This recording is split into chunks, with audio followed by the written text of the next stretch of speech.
the test of power, where people would love to be powerful and they want to have authority. So in order to gain a little bit of power, they begin to worship the devil, because Dajjal will instruct them to do that. Today you have the Satanists, you have the Freemasons. What do? Wallahi, they worship Iblis himself, personally. And what does he do for them in return? He makes them feel the power. They feel it.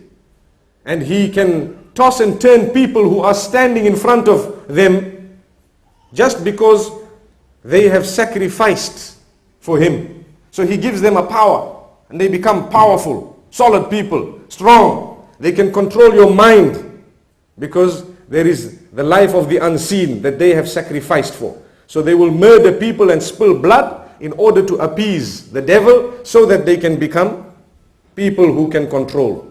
Most of the singers, 99% of the pop stars that you have out there, belong to this category. They all sacrifice doves backstage. They all engage in satanic behavior. They all belong to a cult. And all of them are promoting immorality. May Allah subhanahu wa ta'ala protect us.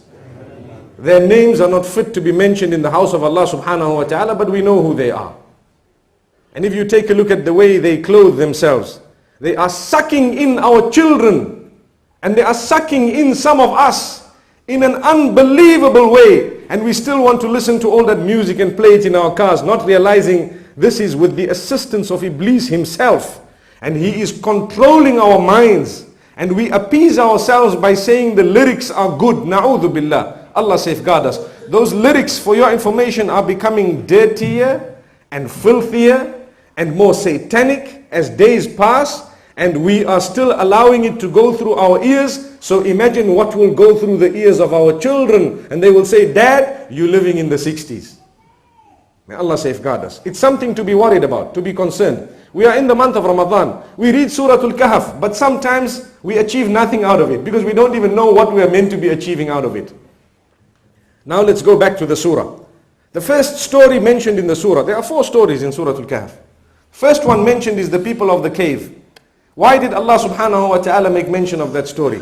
They were tested with their religion, and they did not give it up. They left community and society, and they went away for 309 years. They were out, locked and sealed in a cave, as though they were bushmen or stone men, or whatever you'd like to call them, but their religion was saved.